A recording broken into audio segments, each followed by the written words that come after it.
If you're a fan of Near, you do not want to miss today's show, as we have the co-founder of Near Protocol, Illia Polosukhin, joining us to talk about everything Near, including data availability, the integration with Polygon, and everything that Near is doing, and the roadmap for 2024. Also, we're going to talk about where is GBTC in the Bitcoin sell-off race? Is it slowing down? And could we expect Bitcoin to continue higher as it has breached the $43,000 level? We're going to talk about some updates in the crypto ecosystem. We got some token unlocks to share with you, and much, much more on today's episode. Sin City Crypto, let's get into it.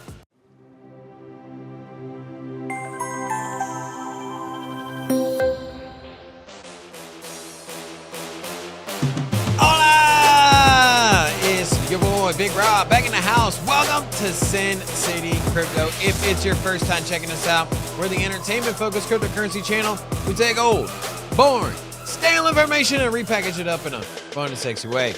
Oh, man, this morning, guess what? 6:30 a.m. Eastern Time. No, Pacific Time. 9:30 Eastern Time. Bitcoin was under 42,000. 41.8. The same time the stock market opened, ETF started trading, and then boom, 43,000. How you doing? What are you trying to say? You think it's a coincidence we went from 41,000 to 43 at the same time the stock market opens? Coincidence? I think not, man. I'm kidding. The sell-off, the selling is slowing down on Grayscale side, although it is still over $300 million. A lot of money. But one thing that went live today is Google is now going to permit trust issuers to advertise their Bitcoin product. So a lot of people have said, hey, we've seen the BlackRock ETF ads on Google on the search page. I'm sure we'll see plenty more. But with everything you know now, right, Robin, we're 2 weeks. We're 2 weeks from when the ETF went live. We now everything's kind of in a full picture, right? Grayscale selling, a lot of people undersold that with the advertising and everything that's come about, right? 2 weeks after the ETF went live, do you still think we'll break new all-time highs before the halving? We're only like $25,000 away. Before halving? Before the halving. Because I remember we had this conversation about a month ago. Yeah. Yes, I think so. You do? I You think think there's going to be one major catalyst, or how do you see that playing out? What does that look like? what we have is the eventual trickle of selling from Grayscale. That's literally it, man. You just have to clear out all of the intended sellers there that are either in massive profit. Remember, Grayscale launched in 2013 when Bitcoin was under $100. And so there was a lot of people that had less incentive to sell because of the premium to sell, or basically there was a discount. And if there's a discount for purchasing, it's a premium on for selling. And so there's a lot of people that were underwater, man. Or at least they knew that they were going to take a big haircut selling, right? And so that's going to play out. It's just going to take a little time. But it's not going to take 4 months' time. And so at some point, I mean, what are we getting? Like 5?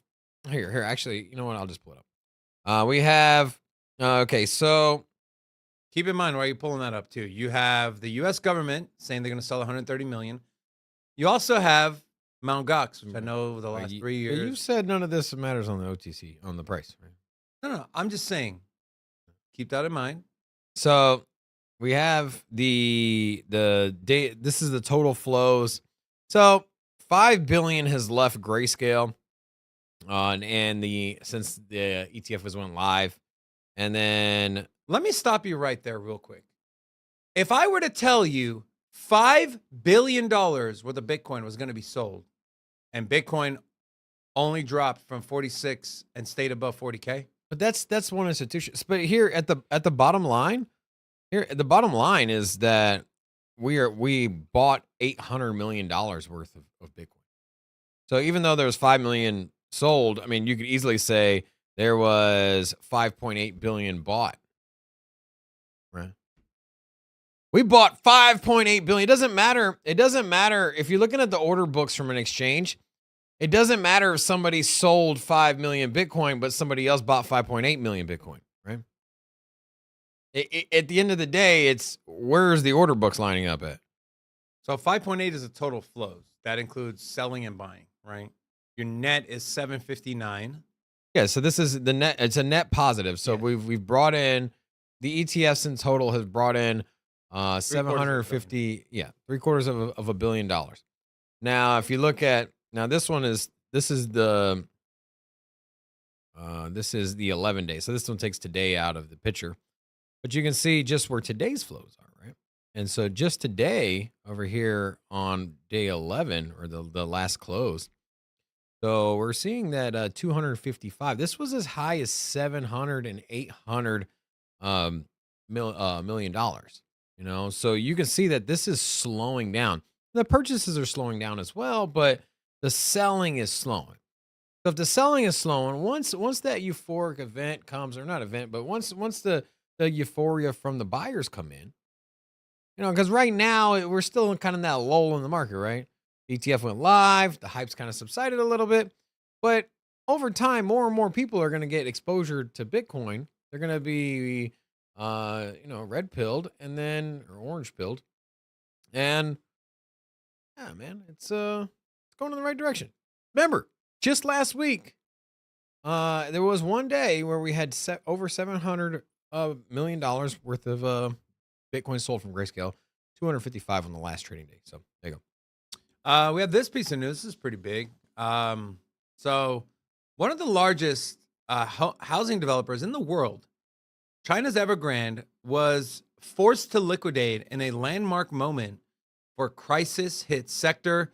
So why is this pertinent to cryptocurrency, Bitcoin, and even like countries like the United States? Is a lot of investors from across the globe have invested in Evergrande, and now they are forced to liquidate. Of course, people are going to lose money. And so when investors take a hit on their investments, they might pull money from other places to kind of, balance their P&L, their sheet. So I'm curious, what does the stock market look like, Rob? Is it gone down? Is it going up? We know we have the FOMC meeting on Wednesday. What's more important to the housing market than the stock market? It's my boo thing, Elizabeth Warren. She says it's time for the Federal Reserve to cut rates. The extreme rate hikes under the Fed Chair Jerome Powell have significantly increased the cost of housing. We had an housing affordability crisis before. The Fed has made it worse. So you know what really helps out? In case you guys are wondering here, if you're curious, what really spurs downward movement on prices on houses? Is to make them cheaper, everybody can buy them via the interest rate, cause a bidding war, and then the houses will become cheaper, right? Well, here's where you're going to get a lot of too. You're getting a lot of people that are going to refinance, right? People that bought at 5, 6, 7, 8, 9%. If this thing drops a percentage point and a half, they're going to refinance depending on, hey, is there equity in their homes? Are they upside down? That'll depend. If there's equity in their homes, now you're freeing up capital. But don't you think it's asinine for her to say that the cost of housing? Because when you cut rates, that cost of housing goes up. Now the cost, the average, what the buyer might be on the hook for on a monthly payment might be higher from the interest. Well, that's a housing cost, right? I guess it is, but it's going to create a hot market where prices go. The thing is, as soon as you start cutting rates, that's what we saw. Like we saw the prices of houses double almost during the last the pandemic. That's so nice. And that was simply because they cut rates to zero and everyone wanted to buy a house, right? Now you can say, well, it went from 0 to 4 or 5%, so now houses are, an extra $400 or $300. Yeah, that is a factor, but at the same time, we doubled the damn price. My house was 100, and my house when I bought it, 140,000. That's 340,000. It went from 200 to 4 something in a span of a year and a half. And you should have sold it to buy Bitcoin at 16K, but you didn't. That's why no one will remember And you. I should have just slept in the studio. Could have slept at your house. You could have. Yeah. Good idea. But you didn't want to. So taking a look at the markets, I know you were mentioning pretty flat here across the board. Up 0.24% on the S&P. Dow Jones flat at 0. NASDAQ up 0.5%. And then if you take a look at the S&P, you know, we did cross all-time highs. I'll go back to the month. No. Are we over all-time highs again? Yeah. Go to 5-year. 5-year? Here we go. And so we crossed all-time highs back in a little over a week ago, a week ago. And then we bumped up over it again on Friday. So will we put in a new all-time high on the S&P 500? Pretty bullish for investing, right? And these investors do roll profits. So you might think like, what does the macro economy has to do? You know, the Wall Street have to do with crypto. Well, you know, as people make profits in the S&P 500, risk on stocks, they take profits by crypto, right? At some percentage. So. Magic Internet Money said his properties went up a lot. Did you sell for any Bitcoin, Magic? Let us know in the comments section. Mm-hmm. I do want to share some altcoin news here. So we have this from Chainlink adoption upgrade or update. So we know they have a bunch of different programs, right? So they've brought in a few people. 2 projects have joined their price feeds, 2 to their VRF, automation, functions, and data streams. You got names like Arbitrum, Base, which is Coinbase's layer 2, Avalanche, BNB, Ethereum, and Polygon have all integrated with Chainlink in some form or fashion. Then we have this. Solana flips Ethereum in DeFi trading as Jupiter airdrop nears. Our video today that's going to drop to our members first is the top 3 catalysts that is going to push Solana pretty damn high. And Jupiter was one of them. I go into detail about why, exactly how. But I hate to ask this question, Robin, but if trends continue, can Solana flip Ethereum? What? In market cap? Stop it. No. Okay, don't sit here and say stop it. Don't completely dismiss it.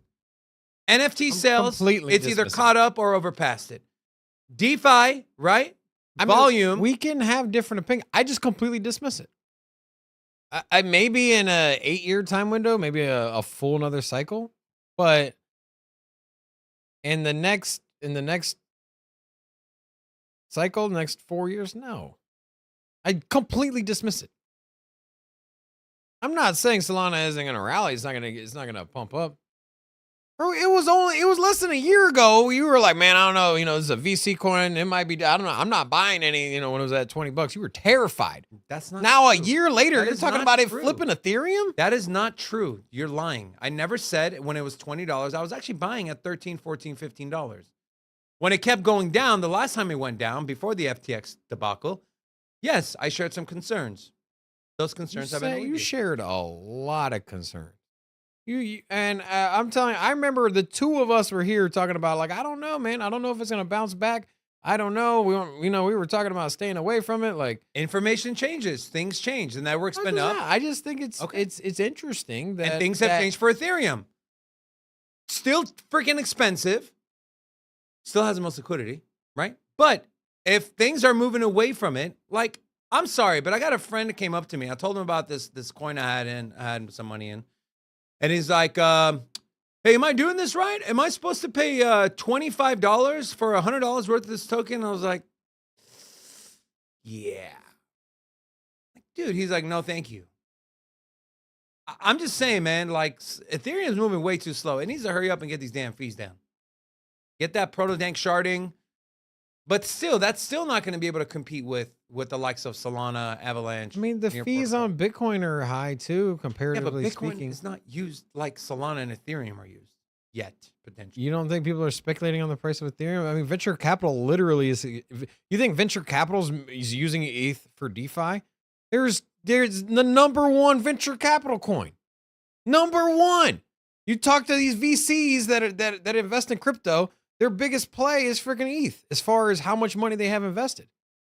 You think they're playing around with DeFi? It's literally speculation. You know what's not speculation is our channel sponsor. Today's show is brought to you by Cam's Blue Wire Technology. If you want to learn how they can help your business scale and grow and maximize your networking, IT, and cybersecurity, visit bluewiretech.com or click the link in the description of this video. What do you got? I want to know. I want to know from the chat. Do you think Solana has a chance to flip Ethereum this cycle? Put a 1 for yes, put a 2 for no. 1 yes, 2 no. Solana flipping Ethereum this cycle. I'm going to say no. But it's an intriguing conversation. No, seriously. But I'm not like you where I completely dismiss it. I would put it at maybe a 20 to 25% chance that Solana flips Ethereum. Does Solana flip the S&P 500? Does this flip Bitcoin? What? Dude.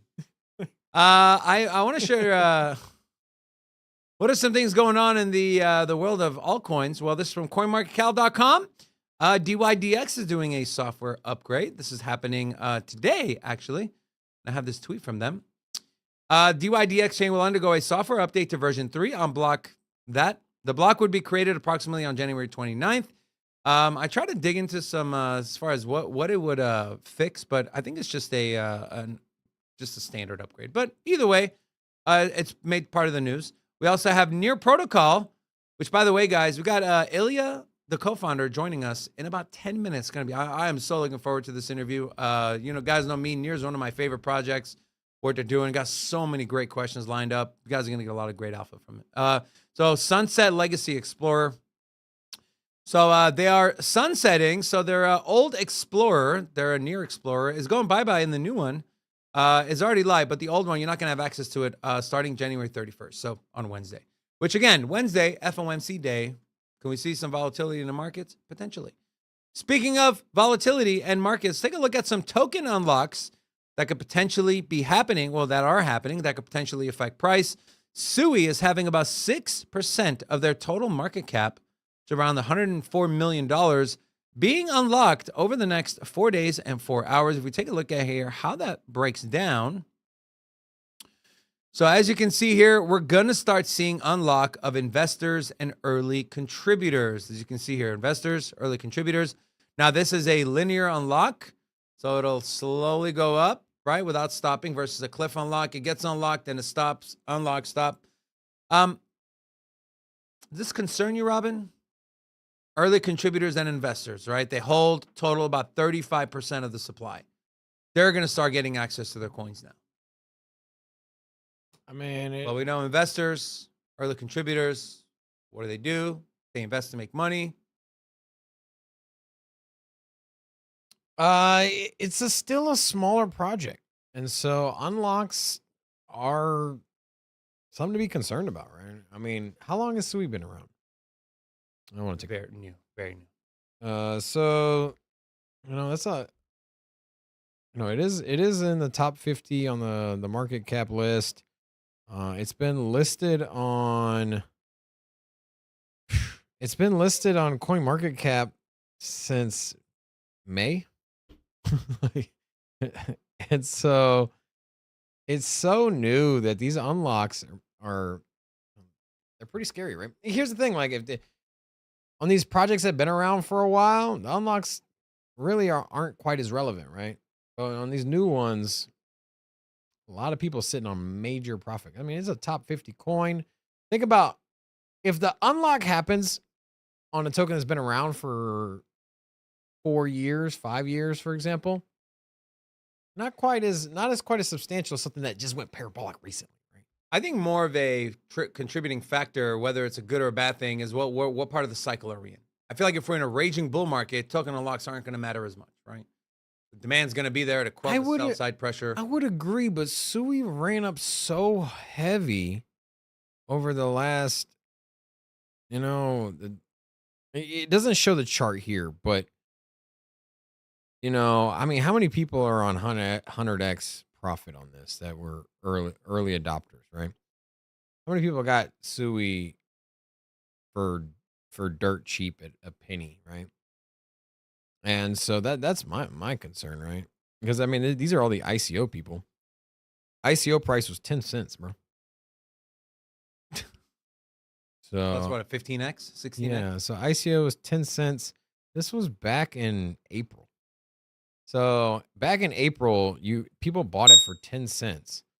Now think about that. Like some of those tokens are getting unlocked. You don't think people are going to take profits off the table?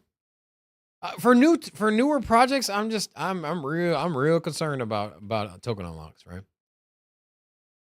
So there you go. So I have I got the SUI chart. I got the SUI chart pulled up here. So this is SUI on the 4 hour, and like Rob mentioned, this thing has rallied. If we let's zoom out to the daily here. So this is from Coinbase. Got to a level about 35 cents, and it has rallied 338% on SUI. And if we take a look at the matrix oscillator here from Luxalgo, which, by the way, guys, this is a great indicator that I have been using more recently. If you know anything about me and my TA style, I like indicators that paint me a picture right off the bat, and then I start digging deeper into everything on the chart. And so with this one, we can see here some confluence on the uptrend. Volume has spiked up. And if we take a look, if we break it down to the 1 hour, just kind of see what we're looking at on the matrix scan, we did get a sell signal on the matrix oscillator, but money flow is starting to flip to the sell side. So a few things to look out for. And as far as the RSI here, we are in overbought territory. So expect to see a drawdown in SUI, but can we potentially see a bull flag form here? You would want to create lower highs on the shorter time frame, and then for that bull flag to play out. And so these are some of the things I'm looking at. Also, just kind of get into the markets here a little bit.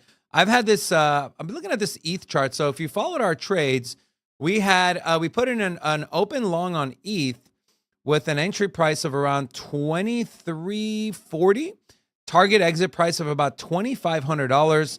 We are seeing some good things. This is on the 4 hours. So I got the VRVP, the volume here, again, the matrix oscillator, and the RSI.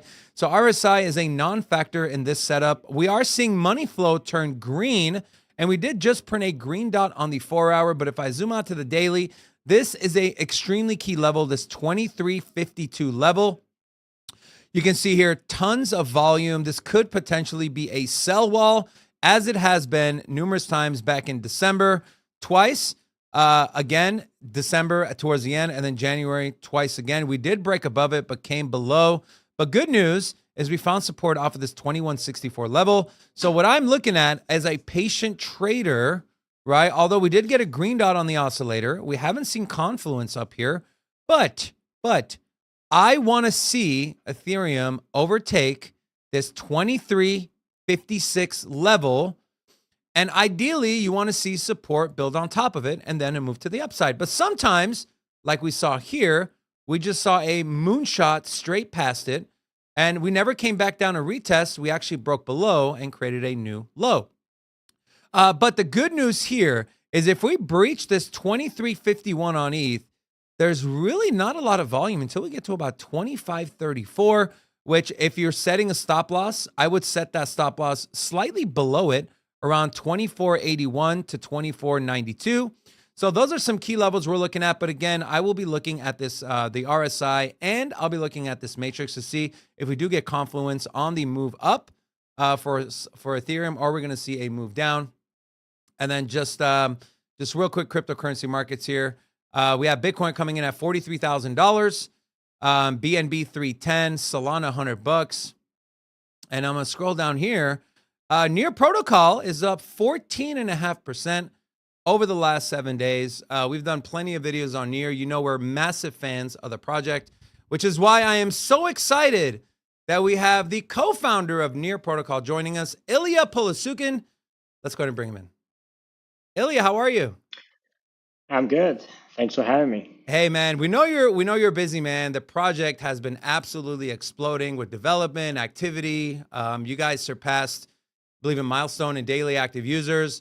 I've seen you on interviews all over the place. I watched a few of your longer form interviews. So great stuff. Great job what you guys are doing. I'm super excited to get into this conversation with Near. But I want to ask you, If you could have a 1-hour conversation with any historical figure, whether from the past or present, who would that be? Oh, good question. I mean, I think right now it would be interesting to have a conversation with Elon Musk and convince him that he should not bet on Dodge. Who should he bet on? Well, there might be some other scalable infrastructure projects in the ecosystem that can match the needs of super apps like X. That'll be interesting to see how that happens. I want to just kind of dive right in, Ilya. I want to share this tweet here from Ihor Moscow. So this is in regard to Near's data availability and the Polygon partnership. And so, can you kind of explain to us a little bit about what this partnership with Polygon looks like? And why Polygon? Why not Arbitrum? Why not Optimism? Why not anyone else? Why did you guys decide on Polygon? And I think I have a follow-up tweet here as well. And you kind of retweeted this from Sandeep talking about security aggregation. What does that partnership look like? And what are you guys looking to achieve?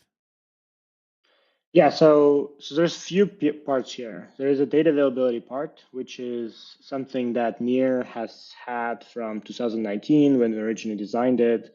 It's been designed to be scalable, kind of grow with the network. And this is why Near's data availability is actually cheapest on the market. It has the most data throughput already and actually going to continue growing. And so for data availability, we have partnered with Arbitrum. We have partnered with Polygon. And these kind of other stacks as well. Now, with Polygon, we have kind of a multitude of partnerships. And so this is one of them. The other one is that we announced at NearCon was around ZK Wasm. And kind of ZK is one of those technologies that been around for a long time, but in last year, I would say became truly kind of mature to start using for production. And so what Polygon team has been doing really good job is pushing the envelope there and researching and developing kind of production stack. And so we partnered with them on ZK Wasm to bring both the ability for Near network itself to have a single proof. So you can have one proof that proves the whole network from the genesis with all the transactions, with all the execution. This helps us because this allows to sync clients way faster. You don't need to kind of revalidate all the blocks.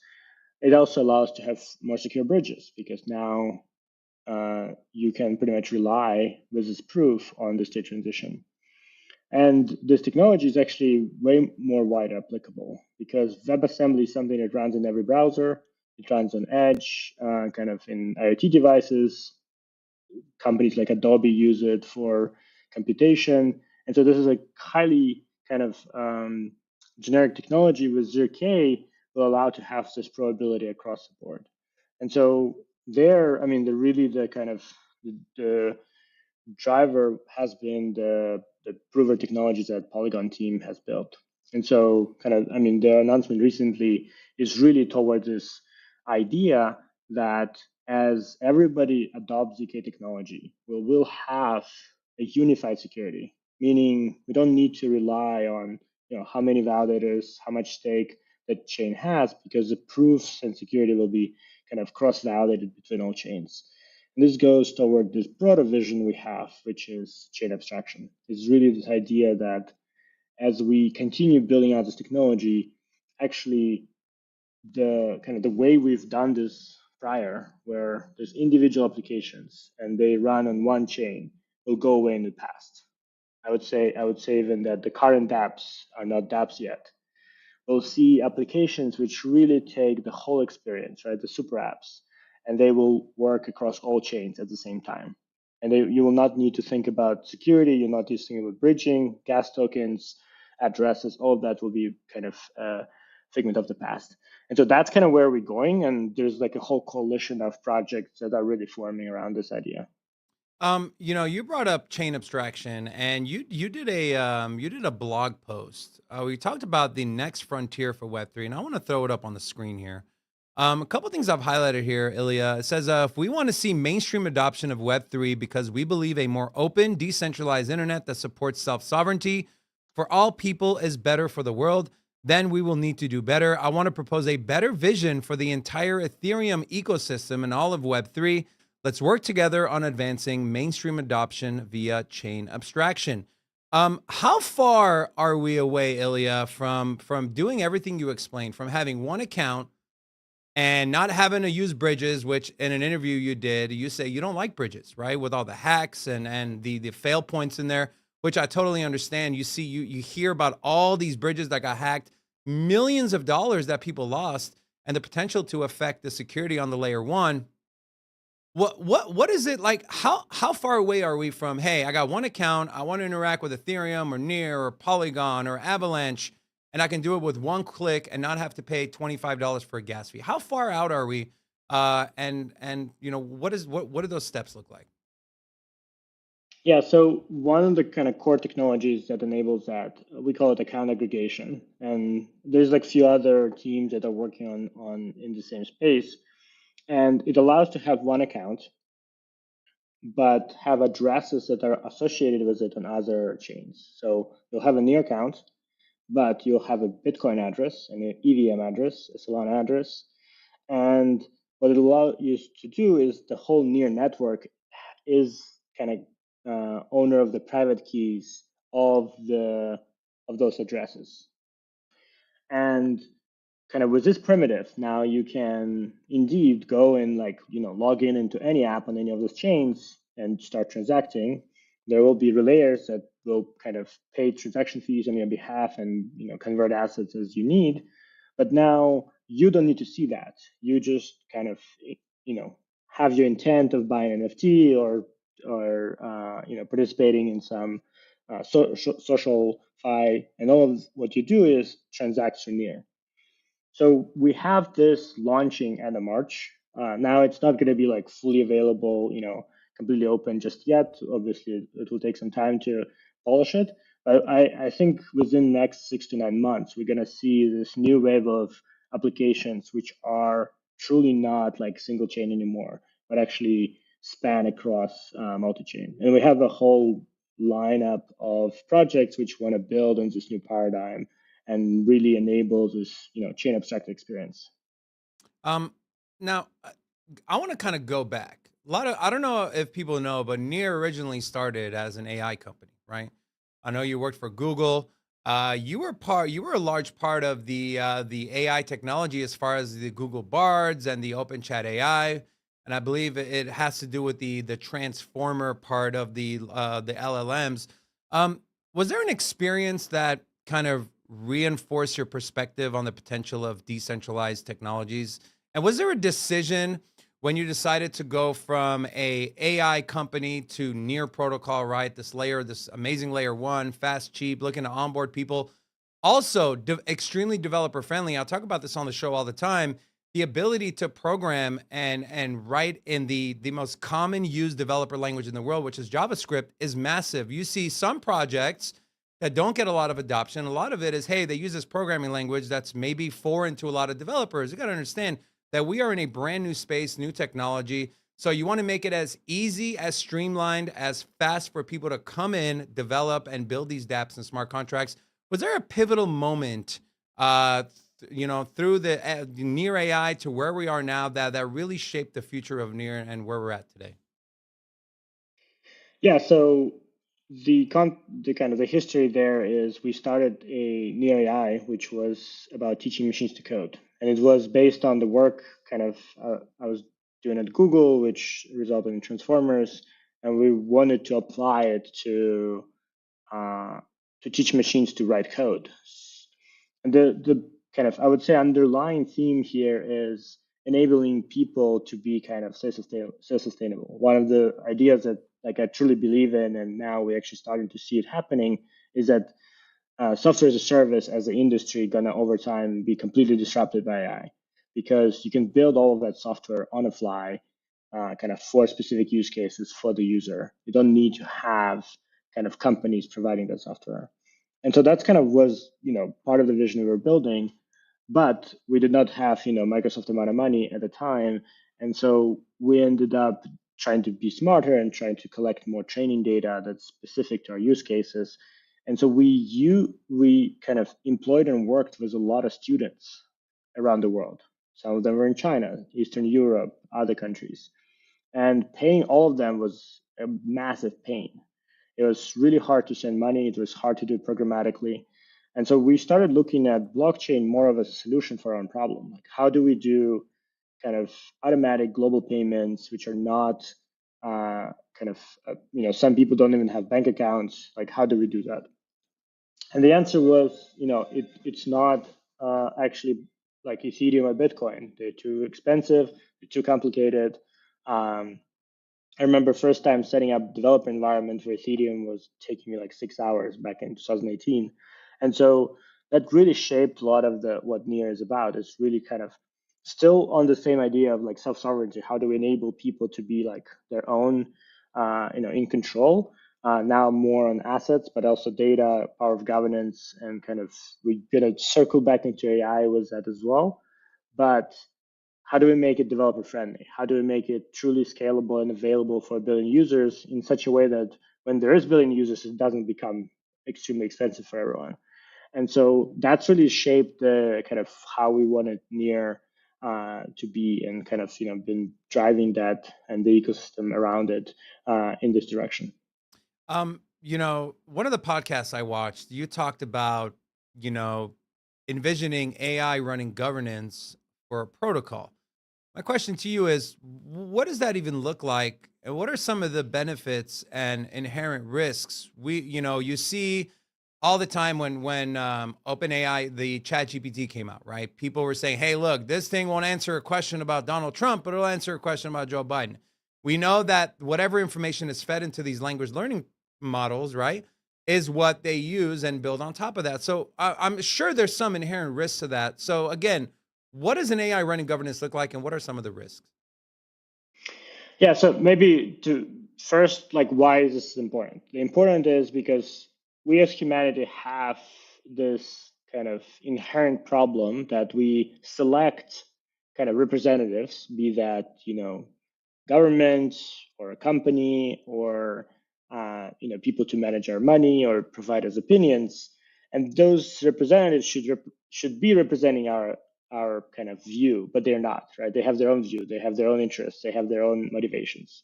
And so there's so-called principal agent problem, which is created, right? So this misalignment between the kind of who provides, either the assets or electoral vote and the agent that represents them. So now blockchain with DAOs was supposed to address that. It was supposed to create this like kind of uniform, accessibility and fast information propagation, so we can all make decisions together. But it doesn't work like that, right? We still have delegation. We still have kind of, sometimes it just ends up being multi-sig. And so the idea with AI kind of president is to replace that agent, instead of being a human with their own interests and kind of needs, with an agent that represents directly the electorate or the kind of whatever token holders or whatever stakeholders that are in that organization. Now, indeed, there are problems. Like, language models are not perfect, and we need to work on making them better, more robust. But importantly, we can have this kind of organization, the stakeholders themselves, to actually vote on training data, vote on how to evaluate the model. They can actually kind of correct and veto specific things. And so the way to think about it is as if, if you saw your president or CEO of the company doing something wrong, you could all come together and vote to give him specific advice that he needs to take or she needs to take, right? And so that's kind of the level which you can get now with these models. Like, you can actually, feed them training data to like correct the biases that they had in, for example, training data they had originally. And so now it's not going to be magical working, tomorrow. It's going to take some time and research and work. But that's a vision that we working toward and kind of putting a lot of pieces together. But it will take some time to get there. We talk about interoperability a lot and how the between fragmented liquidity between chains. the user experience. Again, I was sharing a story earlier. I had a friend who was trying to buy a token on, I'm not going to name the chain, but they said, hey, I'm trying to buy $100. This thing is $25. So we understand user experience. We understand interoperability is important. But is there another challenge that you feel like is not being addressed enough in the space as a whole? And what are you and Near Protocol looking to do to maybe find a solution to that problem? Yeah, so I think there's like few parts of this, right? One is interoperability in itself means that like you as a user need to know, at least like the way it's been framed so far, it's that you as a user need to know and think about it, right? You need to know like, oh, I need to have gas fees on that chain. That chain is using this token as gas fee. Like all of that should be abstracted out. And so big part of kind of chain abstraction and all the technology we're building is that. But the other side of this is security, right? As you mentioned, right, like the bridges are kind of a security black hole. It's like they create an opportunity for everyone to attack them and kind of steal the money locked in them. But they also have issues with the source chain, right? We haven't seen that, but with rollups, it would be pretty reasonable to expect, failure modes around the rollup sequencer. We'll have, some chain that will just, stop or whatever. And so making sure that you isolate the problems uh, to the chain itself is also really important. And again, bridge kind of like breaks that uh, properties. And now, as you go up in higher levels, right? Applications, their front ends get hacked, and so now you as a user interacting with them, your assets are getting stolen, right? Wallets, the kind of between the interaction of wallet and application, there's a ton of potential issues. So there's like a whole stack of security concerns that I would say we're not really directly addressing yet. And with multi-chain world, it just becomes more complex. And so again, chain abstraction really means like we need to abstract all of that and make it more secure than Web 2, right? Like it should not be that like kind of how it is right now, where it does feel more secure to send a bank wire than to send a transaction because like, did you specify address correctly? Is this, like, is your wallet being hacked, like, etc. All of that we should like really address on fundamental level. I agree, and you bring up such a good point. We if we're looking to replace an entire financial system, we have to be better than them, right? We can't say, "Hey guys, we're here, use this." But like you mentioned, all the issues. I feel more comfortable right now. Sad to say, sending money via Zelle to someone versus, "Hey, did you give me the right address? The USDT, is it Ethereum? Did you double check? Is it?" So there's a lot of Yeah, on the right chain. Yeah, you're yeah. doing yeah. So there's a lot of potential fail points. Ilya, I want to ask you, what are you most looking forward to in 2024? Is there maybe a specific project that is building on Near that could potentially revolutionize the way payments, anything in our space? Is there one thing you're most looking forward to in 2024? I mean, I cannot single out projects, Yeah. but I'm really excited of this thing of the chain abstraction coming together because we have a number of projects. Everything from Cosmos, which is the biggest app in Web3, to Sweatcoin, to Meteor, to here wallets like coming in and really powering this. To a lot of apps that are like starting to build out kind of with this technology to really bring the users kind of the experience without kind of limiting what they can do. And I think again, Web3 has had like a bad rap. There's a lot of there's a lot of this like people feel that it needs to be hard. Like the farming was like a concept because people felt like the DeFi needs to be hard, but it's not. It should not be. And so I think I'm really excited about that really coming together and seeing lots and lots of applications which are extremely simple to use and open up access to all of this kind of financial and decentralized self-sovereign infrastructure and really enabling users to kind of be living in this self-sovereign way. Ilya, I wanna ask you about something outside of Near. You've been in the space a very long time. The Bitcoin ETFs went live. There was a lot of talk about, hey, is it a success? Is it a failure? What are your thoughts on how the ETF is going, and what do you think it has what kind of potential does it have for the broader cryptocurrency ecosystem, including projects like Near? I mean, I don't think many people say it's a failure. I think it's more that it's antithetical of what Bitcoin was supposed to be, right? It was supposed to be like a new system, and then like, okay, well, you know what? We're gonna integrate an old system. At the same time, I'm a pragmatic guy, right? Like we need to have this like systems, and we need a way to bring people in to really continue expanding and growing the ecosystem here. And so I think it definitely was a way to both like increase the mind share of this, as well as increase the access to capital that's locked into these platforms that can only access in this way. Now, what would be even better is these platforms that professional traders and money managers are using start integrating directly self-custody and support it, and have ways to manage it, and recovery and all of this complexity that comes with self-sovereignty, like it's really abstracted out again and provided to them as a tool. Like ideally what I envision in 1-2 years is that directly in these tools you can buy any coin, right, and any asset. It's done through chain abstraction. They don't need to think about fees. They don't need to think about the gas fees on specific chain. They need to think about chains, and they know it's secure, and they know that like if person leaves, like nobody loses assets if like there's all of the security systems embedded into that. So I think like for me that like we opened the door with ETF, but like we now need to actually like build the infrastructure to really connect these traditional systems and how they manage to the kind of the actual Web3 infrastructure, without having this like wrapper, like ETF wrapper that right now needs to be there.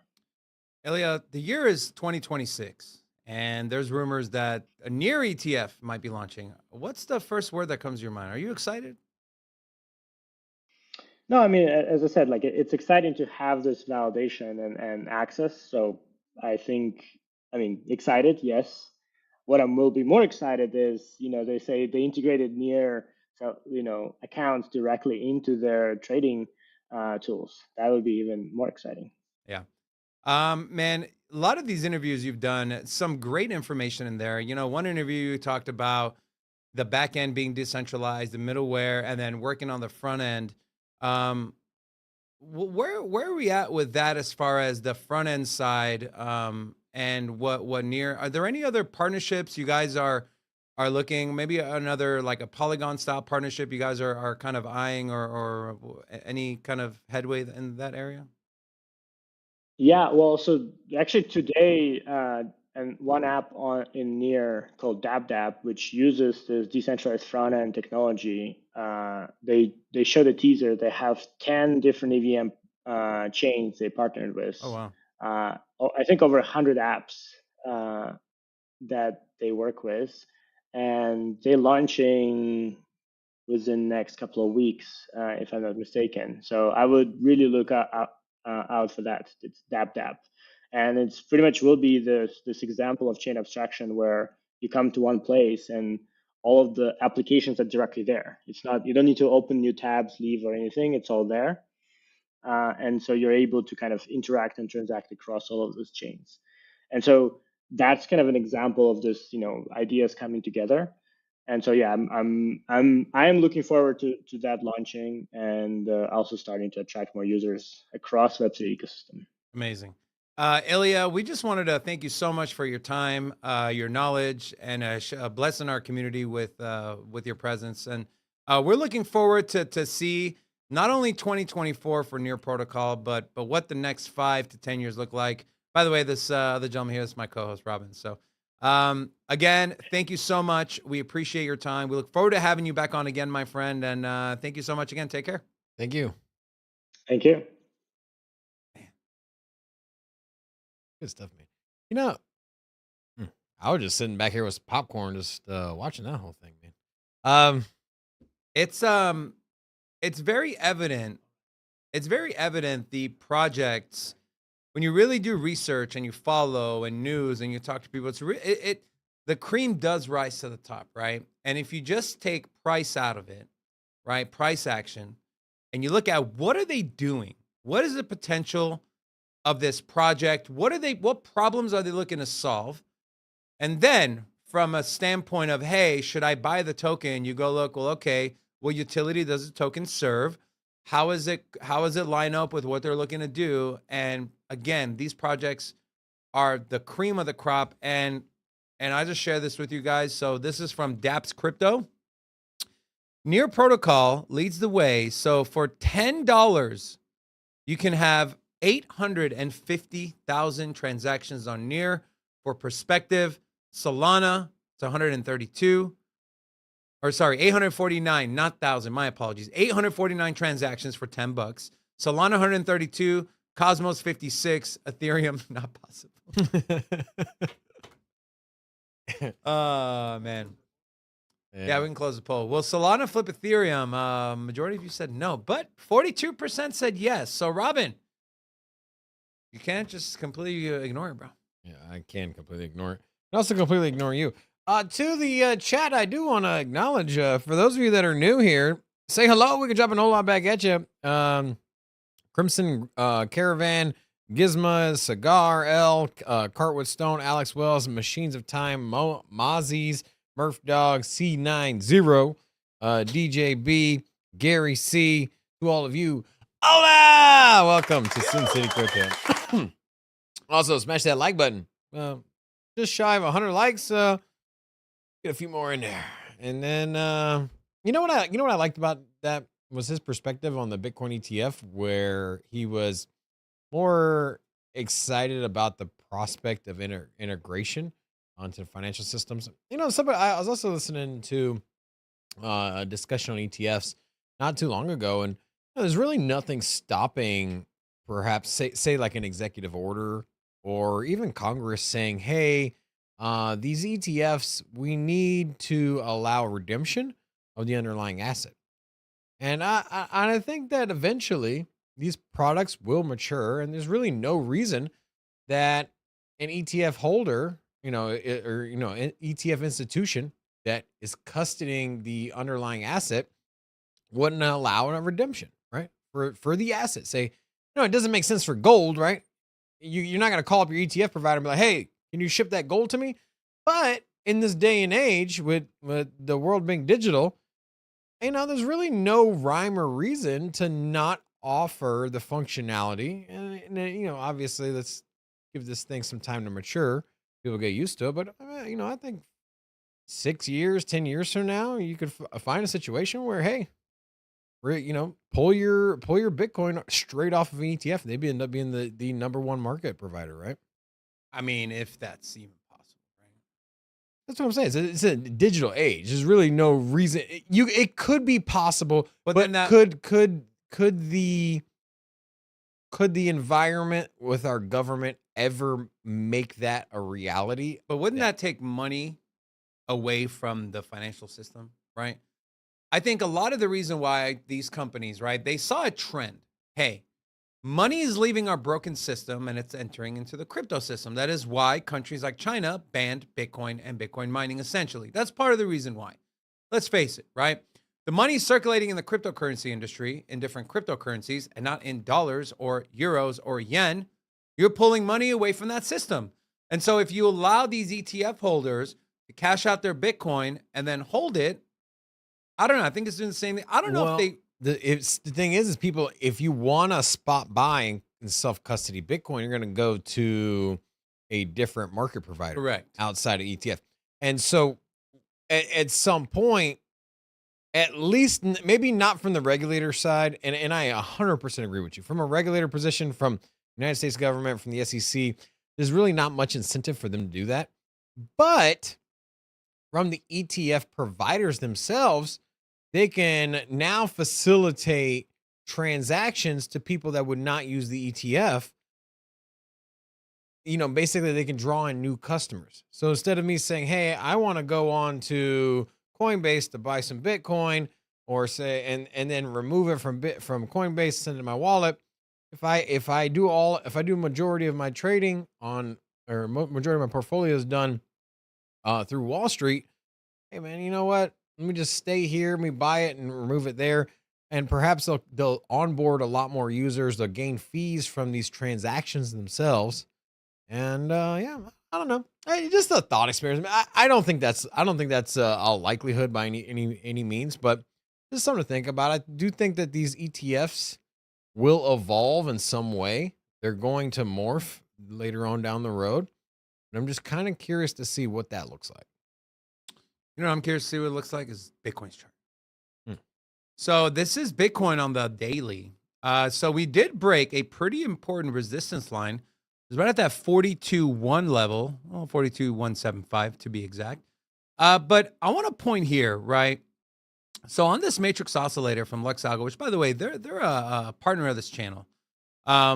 We were pitched a lot of different indicators and companies that do indicators. We tested a lot of them out, and we landed on LuxAlgo because of the products and services it provides, and the customer service, and really the ability to make money with them. And so I just want to show you if You know what I like about it is that for whatever level of trader you are, there's indicators tailored for you, right? So if you don't have a lot of experience, you're a lot more deeper in the charts than I am myself.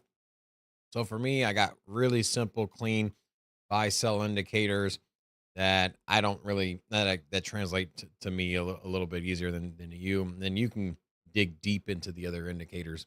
And not only that, but you can customize the inputs as well Yeah. to kind of show you what. But I just want to show you. So if you look here on the oscillator, and I'll kind of expand this, you saw a green dot here form, right? You saw a green dot, you saw bullish divergence here, and you saw confluence. And if you would have entered into a trade here, right? If you would have entered into a trade on this green dot, you would have made total of 6.5%. 6.5%. I'm not saying you should blindly go in on an indicator flashing a signal. You want to look for other things like, oversold, overbought, key support and resistance levels.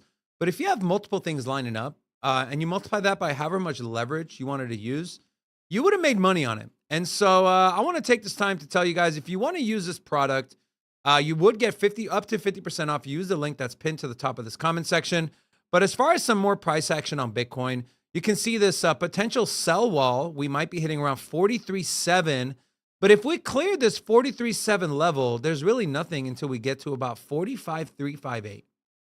45.358. And I just have a feeling, man, if we clear this 43.7 to 44K, I think we're going to shoot right past $45,000. I think shoot past $45,000, retest this area of around 47.6. And then depending on how price action, I would expect some consolidation there.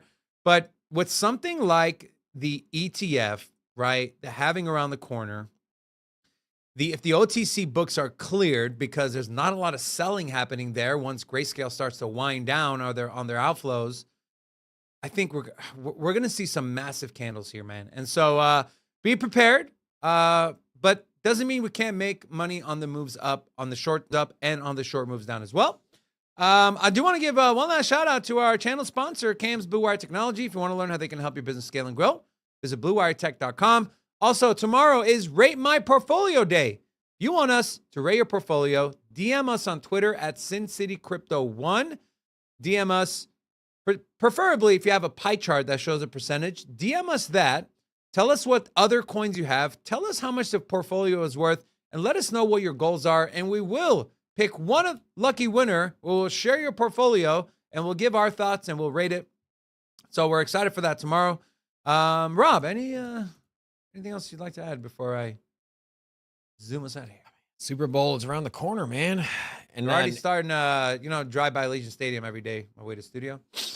We're a lot of.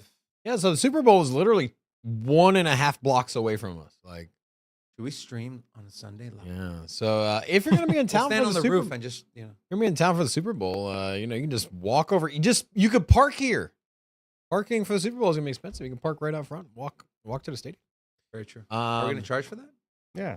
No, of course. we're not Like gonna David, charge. he's Well, going to members- charge everything in Ethereum. Yeah, whale members get free parking as well. That is another perk. There we go. Here, Gotta give some benefits to our whale members. We love our whale members. We love all of you. I looked at the get in prices, $7,000 Just to get in.